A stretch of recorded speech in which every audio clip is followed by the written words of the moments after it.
Hello guys, അങ്ങനെ പത്രം മാറ്റി പുതിയ പ്രമോല് നമ്മുടെ ആദർശ് നയനോട് പറയുകയാണ് ഈ ഒരു ഡിവോഴ്സ്, അതായത് അനിയുടെയും അനാമികയുടെയും ഡിവോഴ്സ് നീട്ടിക്കൊണ്ടു പോകുന്നത് അനിയാണോ എന്ന് സംശയമുണ്ട്. കാരണം അനിയും നവീനും ബെസ്റ്റ് ഫ്രണ്ട്സ് ആണ്. അതുകൊണ്ട് അവൻ വഴി എന്തെങ്കിലും നീക്കം അവൻ നടത്തുന്നുണ്ടോ എന്നുള്ള ഒരു സംശയം എനിക്കുണ്ട് നയനെ എന്ന് നമ്മുടെ ആദർശ് നയനയോട് പറയുന്നുണ്ടേ.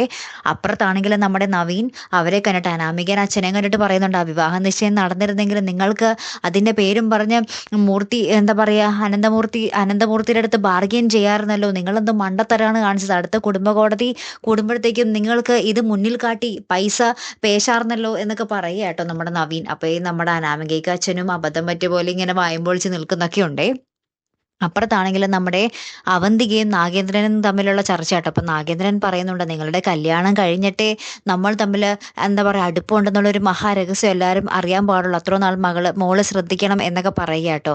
ലാസ്റ്റ് നയന നമ്മുടെ ജലജയുടെ അടുത്താണോ ആരുടെ അടുത്താണോ എന്ന് അറിയില്ല, ഭയങ്കരമായിട്ട് ദേഷ്യപ്പെടുന്നുണ്ട്. ഞാൻ പഴയ നയനയായിട്ട് തന്നെയാണ് തിരികെ വന്നിരിക്കുന്നത്, എൻ്റെ അടുത്ത് ഇനി ആരും വളച്ചിലെടുക്കാന്നൊന്നും വിചാരിക്കേണ്ട, ഞാൻ എല്ലാത്തിനും തിരികെ മറുപടി തന്നിരിക്കും എന്നൊക്കെ പറഞ്ഞ നമ്മുടെ നയന ഭയങ്കരമായിട്ട് ദേഷ്യപ്പെടുന്നുണ്ടേ. ലാസ്റ്റ് നമ്മുടെ ജലജേനയും കാണിക്കുന്നുണ്ട് കേട്ടോ. എന്തായാലും കാത്തിരിക്കാം. അപ്പോഴത്തെ ഒരു വീഡിയോയുമായി വരുന്നത് വരയ്ക്കും ഗുഡ് ബൈ.